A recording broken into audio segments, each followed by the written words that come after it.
The fire died the same moment Aaron realized no one would ever come back for him. He stood in the center of his kitchen, feeling colder than the stone floor beneath his bare feet, and the silence around him felt louder than any crowd that had once filled the room. This place had been his entire life, and now it was nothing more than an empty shell waiting to be forgotten. He had cooked for kings, soldiers, widows, and children. He had fed the hungry during war and the grieving after battle, yet when he refused to turn his craft into a weapon, when he refused to celebrate death with golden plates and wine, the city turned away from him. Kindness became his crime, and mercy became his punishment. Night, he closed the shop forever. He lifted the bundle of knives that had once been his pride and turned toward the door. His heart felt hollow, like something vital had already been taken from him, and just as his fingers touched the handle, something small pulled at his sleeve. The touch was weak, trembling, desperate. Aaron froze. He looked down, and the world shifted. A small dragon stood there, bleeding, shaking, barely able to stand. Her scales were dull and cracked, her wing dragged uselessly against the floor, and her eyes held a pain deeper than fear. They held understanding and sorrow, far too old for such a small body. She clutched his sleeve as if letting go meant dying. Please, she whispered. The word broke something inside him. Dragons were monsters according to the king, hunted, cursed, slain without mercy. Soldiers were paid in gold for their heads. Villages burned dragons without question, and yet this creature looked more like a wounded child than a beast. You cannot be here, Aaron whispered. They will kill youth. Dragon collapsed, blood spreading beneath her. They already tried, she said, against every instinct of survival, against fear, against reason. Aaron closed the door and locked it. Their name was Luma. She had been born weak among her kind, her fire small, her wings fragile. When she failed her first flight, the elders cast her out because weakness was shame and shame was death. Humans found her soon after. They hunted her with steel and arrows. One shattered her wing, another pierced her side. She crawled for days through mud and blood, guided only by hunger and the fading memory of warmth, until the smell of food led her to arenas. He cleaned her wounds. His hands shook, not from fear, but from memory. He remembered kneeling beside dying soldiers during the war, feeding them their last meal, because no one else would. He remembered refusing to cook for executions, refusing to dress slaughter in beauty. He remembered the cheers turning into curses, the stones thrown at his windows, the sign ripped from his door. Kindness had ruined him. Night after night, soldiers searched the city. Bells rang, boots marched, fear crept closer. Aaron dimmed the lights and cooked quietly. Broth simmered, bread warmed, and Luma watched him as if he were performing magic. Why do you help me? She asked. Aaron stared into the fire. Beak. Someone once fed me when I had nothing, and I lived, he said. Days passed. Luma healed slowly. Her wing remained broken, but her eyes grew brighter. She laughed, sometimes softly, and the sound filled the empty shop with life. Aaron cooked, again, not out of habit, but out of need. He needed purpose. He needed warmth. He needed someone to stay. But the city never forgets. An old apprentice, hungry for favor, saw the dragon and sold the secret to the palace. Soldiers came at dawn, steel and fire in their hands.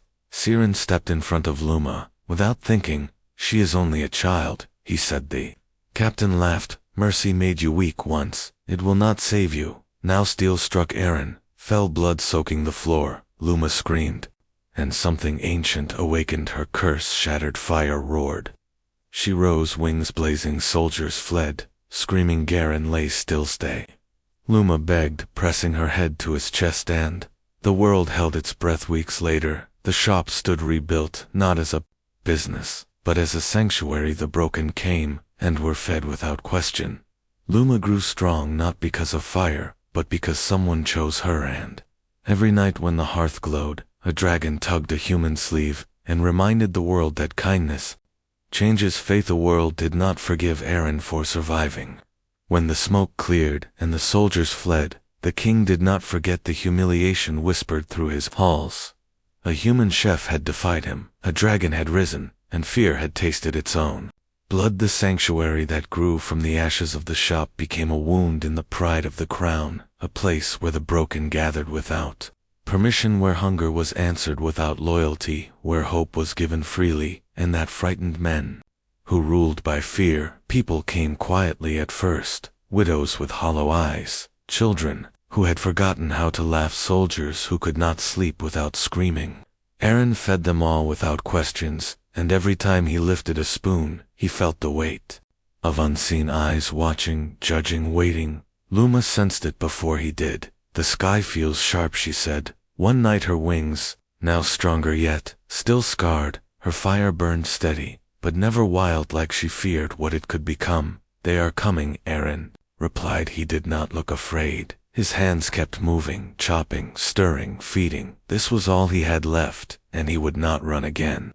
The king sent hunters, not soldiers, men who wore smiles and spoke softly, men who poisoned wells and burned fields, men who knew how to turn people against each other. They spread lies, that the dragon was a demon, that the food was cursed, that those who ate there would lose their souls.